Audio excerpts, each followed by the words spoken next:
Hello mga ka-Ate G! At eto na nga ang Gilas Pilipinas Updates! At ngayon nga magbubukas ang FIBA Asia 2024 qualifying rounds ay nag-set up na ng Final 12 lineup itong permanent head coach ng Team Gilas Pilipinas na si Tim Cone. Nangunguna nga sa kanyang lineup itong si Justin Brownlee. Bagamat pending pa ang doping test issue nitong si Justin Brownlee noong nakaraang Asian Games, ay number 1 pa rin sa listahan ito ni Tim Cone dahil sa angking galing nitong pinamamalas. Pangalawa na nga sa listahan itong si trusty guard ng Ginebra na si Scottie Thompson. Dahil sa sistema ng Gilas ay kabisado na nga nitong si Scottie Thompson ang plays na kung ano ang gagawin. At kabisado nito ang system plays ni Coach Tim Cone. Gayon din naman sa mga ibang mga players.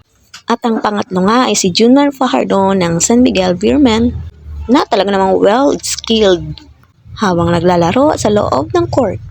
Ang pang-apat nga ay nakitaan ni Coach Tim Cone nang galing sa depensa nung nakarang Asian Games ng Gilas Pilipinas kontra sa Jordan at ito ay si AJ Edu.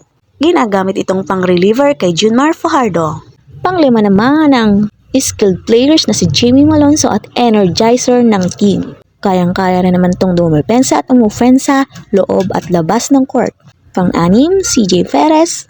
Ang mabilis at scoring guard ng San Miguel Beermen na si CJ Perez ay isinali din ni Coach Tim Cone sa talaan ng kanyang Final 12 lineup. Pang-pito naman itong si Chris Newsome na dedicated sa paglalaro, lalong-lalo na sa depensa dahil nung nakaraang Asian Games ay nasaraduhan niya nga itong star player ng Jordan na si Rondé Hollis Jefferson. At ang pangulo naman ay 3-point shooter ng tropang Giga na si Calvin Oftana. Talaga namang napakalakas ito sa labas at kapag bumitaw nga ito ng bola ay sigurado.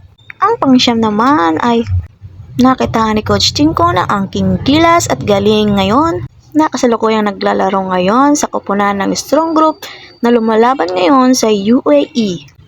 At ito ay walang iba kundi si Kevin Kiambao.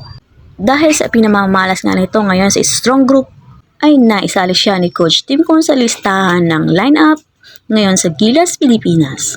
Pang-sampu nga ngayon sa listahan ay si Carl Tamay na gagamit yung depensa sa mga kalaban. Pang-11 nga itong 7-footer na kasalukuyang naglalaro sa Japan V-League na si Kai Soto. Bagamat hindi nakitaan si Kai Soto noong nakaraang Asian Games, ay tiwala pa rin si Coach Tim Cone na isali sa 12 lineup itong si Kai Soto dahil naniniwala ito na kaya pang ilabas ni Kai Soto ang kanyang gilas at galing. At ang pang-12 nga itong si Dwight Ramos na in or out scoring at kaya ring dumepensa laban sa kalaban. At ito nga ang mga players na napili ni Coach Tim Cone para sa 12 lineup ng Gilas Pilipinas.